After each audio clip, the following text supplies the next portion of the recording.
네, 브라이언. 그럼 이제 다음은 어디로 가면 될까요?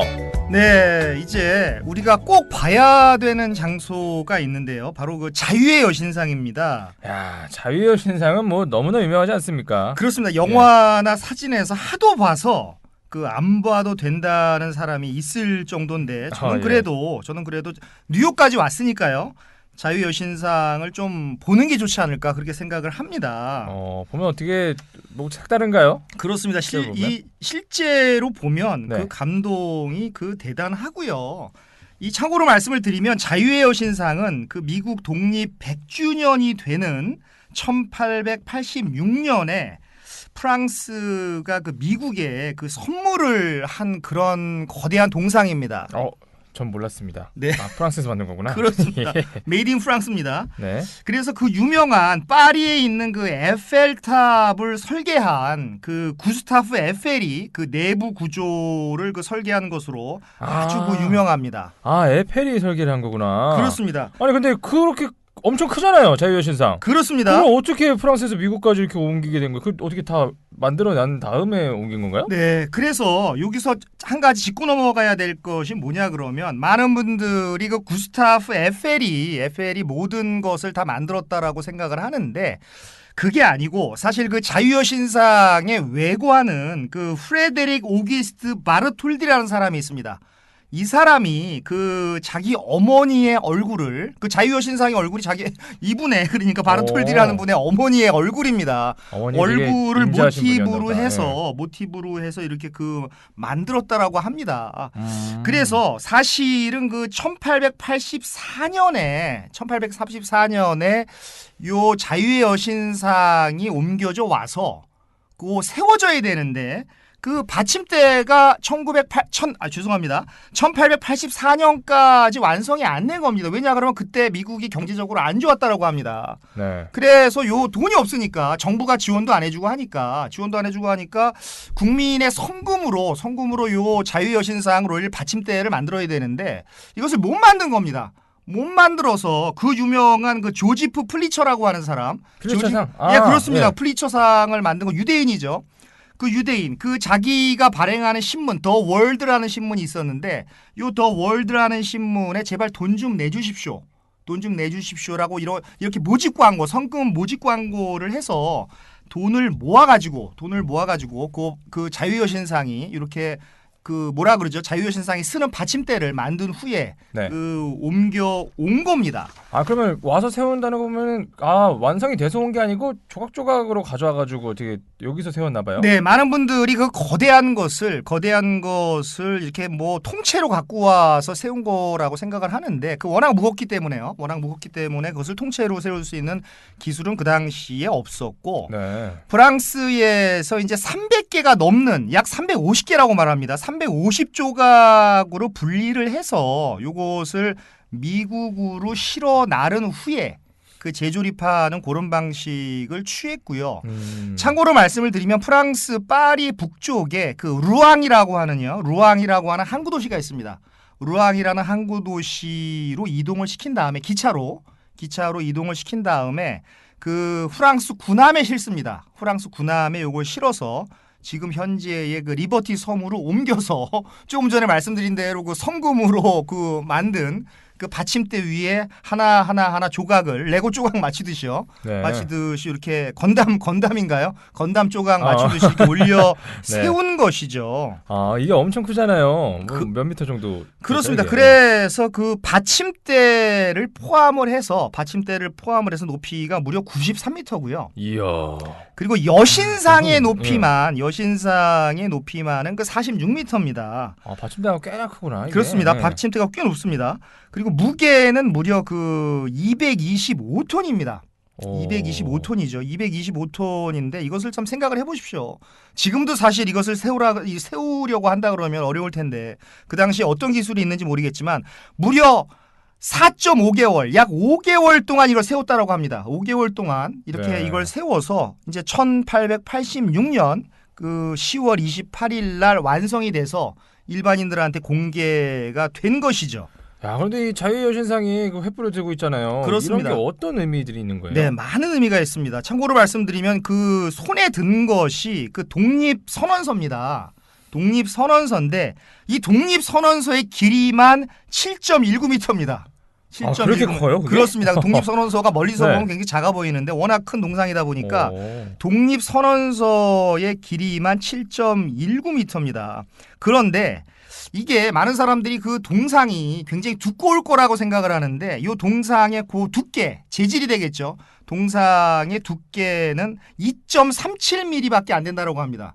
2.37mm밖에 안 되는데 그 공학자였던 구스타프 에펠이 그게 이렇게 쓰러지지 않게 그 내부를 철골 구조로 만든 것이죠. 네. 철골 구조로 만들어서 지금까지 아무런 문제 없이 지금 뭐 많은 세월이 지났는데 서 있다라고 하는 겁니다. 그러니까 어떻게 보면은 구스타프 에펠이 정말 대단한 공학자죠. 그 얇은 재질의 어떻게 보면은 그 뭐라 그럴까요? 이게 속고판 같은 그런 그 동상을 철골로 이렇게 딱 그 지지를 해서 세운 그런 그 기술이 들어있는 것이죠. 그러게요. 그 당시에. 그게 그 독립선언서였구나. 저는 두꺼워가지고 사전 같은 건 줄 알고 그랬거든요. 네, 사전은 아니고요. 네. 왜 머리에도 못 쓰고 있잖아요. 그렇습니다. 머리에 네. 조금 전에 말씀하신 대로 그 머리에 왕관이 이렇게 쓰여져 있는데 이 머리의 그 관에 이 관이라고 하는 것은 세계로 그 뻗어 나가는 자유를 뜻합니다. 세계로 네. 뻗어 나가라 이렇게 그 자유를 뜻하고요. 더 정확히 말하면 그 7개의 가시가 있습니다. 그 왕관에 7개의 가시가 있는데 그 가시가 세계 7대륙을 의미합니다. 그래서 아시아, 유럽, 아프리카, 남미, 북미, 오세아니아에다가 남극까지 대륙으로 보기 때문에 남극 대륙을 더해서 그 7개의 가시가 네. 그 세계 7대륙을 의미하는 거고요. 네. 그리고 오른발은 그 이렇게 자유를 빼앗은 그 족쇄, 가만히 보시면 족쇄를 짓밟고 있습니다. 이게 노예 해방을 의미하기 때문에 자유를 짓밟는 그 족쇄를 이렇게 그 짓밟고 있는 그런 모양이 이렇게 나옵니다. 저 자세하게 본 적이 없으니까 네. 그런 디테일은 제가 잘 모르겠네요. 네. 그리고 색도 네. 이건 푸르른 원래 색이 하늘색인가 무슨 색이라 그랬죠? 네, 이거? 이것을 정확히 말하면은 뭐 이 코발트색이라고 보는 게 맞는데. 코발트색. 네. 예. 근데 처음부터 이런 코발트색인 것은 아니었고요. 색이 칠해놓은 거예요? 네, 다시? 처음은 이게 동상 아니겠습니까? 구리로 제작된 겁니다. 구리로 제작이 됐는데 이게 이제 배를 타고 오는 과정에 또 세워져서 거기가 또 바닷가 아니겠습니까? 바닷가이다 보니까 수많은 바닷바람을 맞으면서 그 산화작용이 일어납니다. 그 산화작용이 일어나서 원래는 그 구릿빛을 띄었었는데 지금 이게 코발트색이 됐는데 어떻게 보면 뭐 코발트색이 더 멋있죠? 다시 이렇게 칠할 수도 있었을 텐데 더 멋있으니까. 그렇습니다. 이렇게 자연이 만든 하나의 네. 그 색깔이 그 됐습니다. 원래 이런 색깔이 아니었다라는 겁니다. 이것도 다들 모를 사실일 것 같아요. 네. 근데 그리고 그 겉에서 보는 것 말고도 네. 제가 알기로는 막 들어가서도 볼 수 있다던데 맞습니까? 그렇습니다. 이 들어가서 볼 수가 있고요. 큰데? 네, 이 들어가서 볼 수가 있고 그 받침대 부분이 사실 박물관입니다. 그게 이제 아주 아래층에 있는 그 이렇게 그 지지대 쪽은 그 박물관으로 쓰이고 예. 그 위쪽에 이제 약간 높은 지지대가 있겠죠. 그 진짜 받침대가 되겠죠. 그 진정한 받침대 부분 페데스탈이라고 하는데요. 그 페데스탈 부분은 이제 옛날에 그 요새로 쓰였거든요. 그 요새로 쓰인 부분이 있는데 어떻게 보면은 동상인데 동상 안에 박물관이 있고 박물관이 있는 어떤 세계 유일미한 동상이 아닌가 저는 생각을 합니다. 그래서 이 지지대 받침대 안에 있는 박물관 안에서 그 여신상의 어떤 역사를 알 수 있는 각종 사진과 자료들이 전시가 돼 있고요. 네. 그리고 그 이렇게 뭐라 그러죠? 원형이라 그러죠. 원형. 그 이렇게 모델 그 뭐라 그러죠? 몰딩이라고 하나요? 그 자유의 여신상의 몰딩, 발가락 부분의 몰딩, 코 부분의 몰딩, 얼굴 부분의 몰딩 그런 그 거푸집이라고 하나요? 우리말로는 어떤 그런 것들을 볼 수가 있고 네. 또 조각상 내부에 아주 좁은 그 나선형의 계단이 있는데 이 계단이 354계단입니다. 그래서 체력이 약한 분은 안 가시는 게 좋아요. 저는 뭐 그 정도면 괜찮습니다. 괜찮으신가요? 네, 저도 괜찮습니다. 근데 이제 노약자들이 잘못 올라갔다가 도중에 이제 포기하는데 너무 좁아서 포기를 못 합니다. 뒤에서 사람 계속 몰려 올라오기 때문에 네. 거기서 내려가려고 그러면 굉장히 힘들거든요. 그래서 이렇게 좀 마음의 준비를 하시고 내가 354계단을 올라갈 수 있을 것 같다라는 분은 올라가시고 그렇지 않은 분들은 그냥 이렇게 밖에서 나는 조망만 하겠다. 라고 하고 이렇게 내려가셔야 됩니다. 근데 뭐 일단 가셨으니까 끝까지 가시는 게 좋지 않겠습니까? 네, 아니 근데 계단 이렇게 올라가면 어디까지 올라갈 수 있는 거예요? 그러면 거기 이제 그 왕관 부분까지 올라가는 겁니다. 아, 왕관에도 사람이 들어가는 데가 예, 있어요? 왕관의 왕관 부분까지 올라가는 겁니다. 그 크라운 부분까지 거기까지 올라가는 겁니다. 아, 신기하네. 네. 그럼 막 얼굴 부분을 타고 올라가는 거예요? 그렇습니다. 그렇습니다. 어허. 그 안에 이렇게 나선형이 아주 좁은 이렇게 한 사람만 지나갈 수 있는 나선형이 계속 올라가는 거죠. 한 사람만 갈 수 있는 공간? 그렇습니다. 두 사람은 이렇게 어깨 부딪히고 해갖고 굉장히 불편하고요. 한 사람이 좀 비켜줘야지 한 사람 올라가는 거니까 네. 도중에 내가 마음이 바뀌어서 이렇게 내려가야겠다라고 내려가야겠는데? 하면 엄청난 민폐를 감수하고 내려가야 되니까요. 중간에 화장실 없으니까 그러면? 네, 화장실 없습니다. 큰일 났네, 그거. 아이고, 도중에 올라가다가, 예. 올라가시다가 볼일 보실 수가 없습니다. 아니 근데 또 궁금한 거는 네. 이게 바다 한가운데 있지 않아요? 그렇습니다. 그럼 어떻게 배 타고 가는 거예요? 그렇습니다. 배를 타고 이렇게 가는 거고요. 네. 이게 섬이니까요. 섬이니까 당연히 배를 타고 페리죠. 페리를 그냥 타고 가는구나. 가는 겁니다. 그래서 제가 여기 지금 이 풀어 드릴 테니까 지금부터 네. 잘 들으십시오. 알겠습니다. 제가 뭐 바다 적을까요? 예, 받아 적으실 필요까지는 없고 네. 볼펜 드릴까요? 네. 준비했습니다. 네, 알겠습니다. 우선 이곳은 그 바다입니다. 바다니까 뭐 바람이 엄청 불고요. 사실 엄청 춥습니다. 또 겨울에 가면 정말 무지무지하게 춥습니다. 거기다 이제 맨하탄의 겨울바람이 아주 춥기로 유명한데 근데 바닷바람이니까요. 그래서 바람막이는 이 필수적으로 가져가셔야 되고 또 아침 일찍 가셔야 됩니다. 그 매표소에 줄이 엄청 길어가지고 자칫 잘못하면 두세 시간을 그냥 줄 서는데 이렇게 소비할 수가 있으니까요. 충분히 그렇겠네요. 네, 그렇습니다. 생각해 보십시오. 전 세계에서 5천만 명이 뉴욕에 오는데 예. 그 5천만 명 중에서 또 거의 뭐 자유여신상이 필수 코스 아니겠습니까? 네. 그러니까 이제 뭐 아침 일찍 가서 빨리 보시는 게 좋고 좀만 늦으면 이제 긴 줄을 감수하셔야 된다라는 겁니다. 그래서 사전 예약을 미리 하고 가시는 게 어떻게 보면은 좋을 수가 있습니다. 그러게요. 미리미리 좀 예약을 해야 될 것 같아요. 네. 그 예약을 어떻게 하면 되나요? 그래서 그 www.statuecruises.com이라는 곳이 있는데요. 여기에 들어가셔서 그 네. 자유여신상 예약 딱 치시면은 이렇게 무슨 사이트 저기 초록색 바로 연두색 뜨나요? 사이트에 딱 네. 치면은 그 사이트가 나오는데 여기서 하시면 되고 중요한 것은 굉장히 티켓이 세분화가 돼 있습니다. 티켓이 세분화가 돼 있는데 중요한 티켓을 제가 세 가지만 알려드리면 그 리버티 아일랜드 자유의 여신상이 있는 그 리버티 아일랜드로 가는 그 페리하고 그 리버티 섬 바로 옆에 엘리 섬이라고 있습니다. 엘리 섬이라고 있는데 이 엘리 섬에 이민사 박물관이 있어요. 이민사 박물관이 네. 굉장히 볼만한데요. 옛날에 출입국 관리소가 되겠죠. 출입국 관리소가 이민사 박물관이 돼 있는데 그 미국이 이민의 나라 아니겠습니까? 그래서 그렇죠. 그 이민의 역사를 볼 수 있는 그래서 아일랜드로 들어가서 나는 그냥 바깥에서 들어가지는 않고 바깥에서 자유여신상 앞에서 사진을 찍고 다시 페리를 타고 엘리 섬으로 이동을 해서 이민사 박물관만 가겠다. 요것을 우리가 리저브 티켓이라고 하는데요. 요것이 그 18.5불입니다.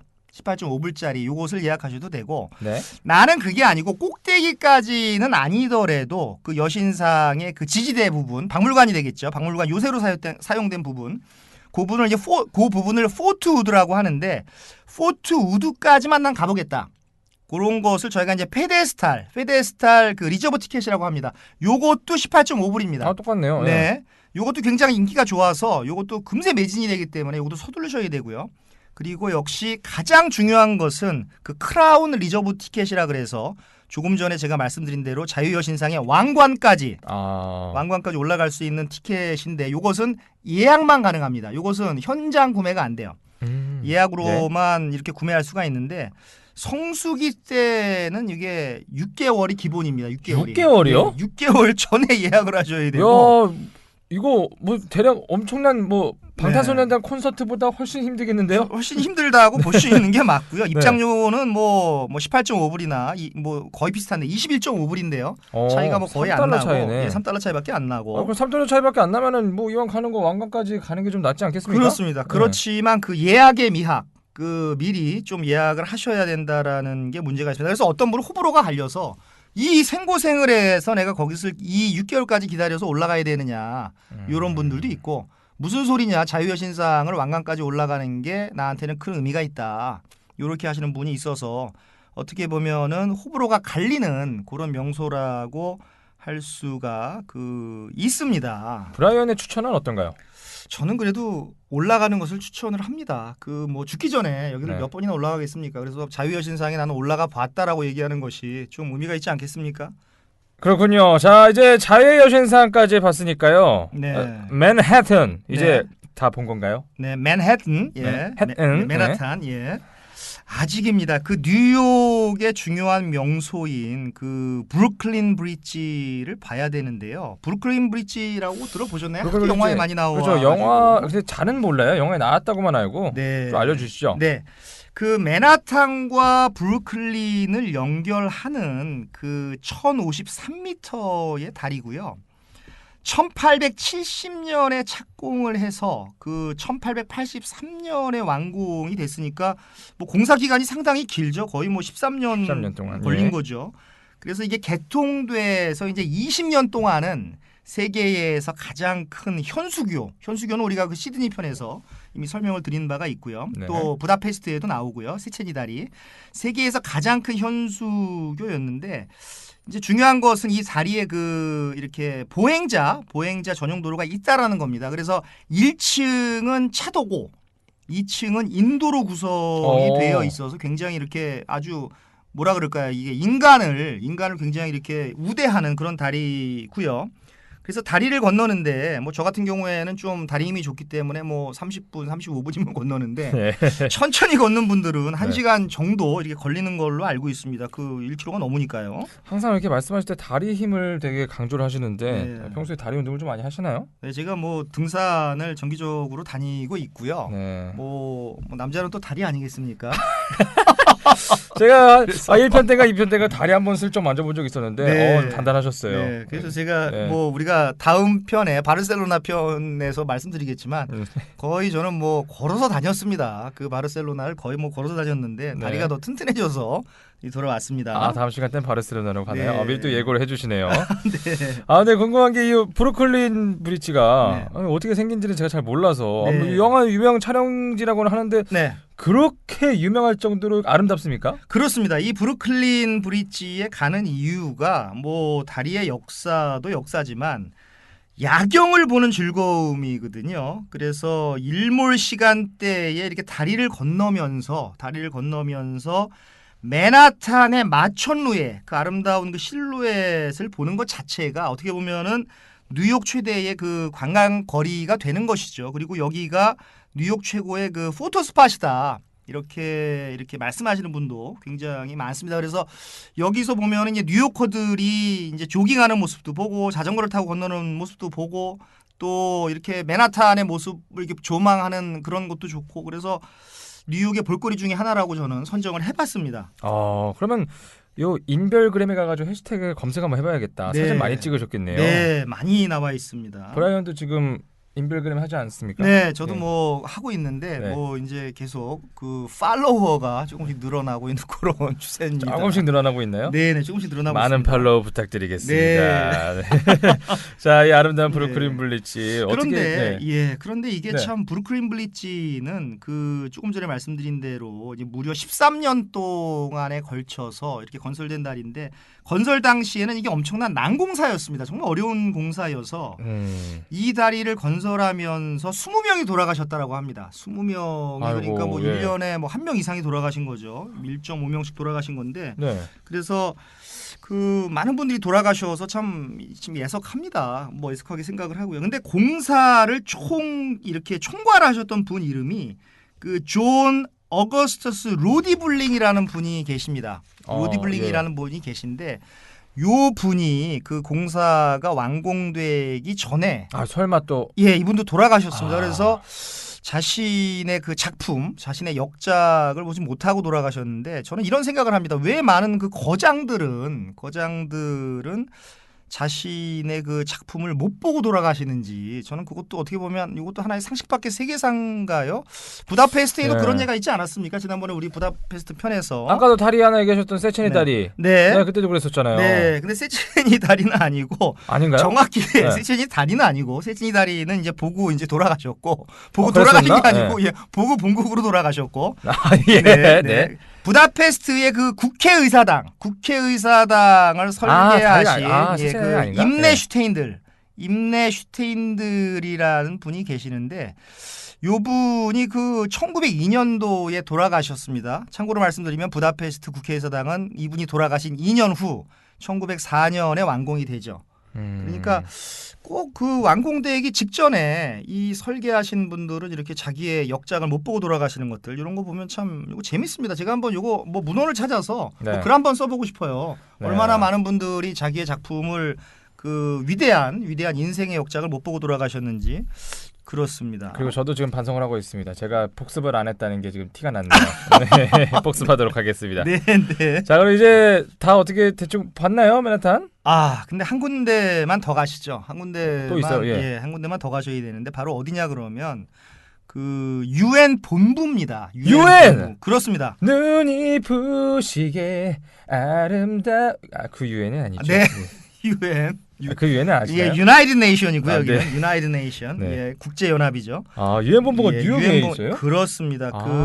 예. 그 46 스트리트에 유엔 본부가 있는데 그게 46번 길이 되겠죠. 유엔 본부가 있는데 이 록펠러 2세가 그 땅을 기증을 했습니다. 그 록펠러 2세가 기증한 거대한 토지 위에 그 세워졌고요.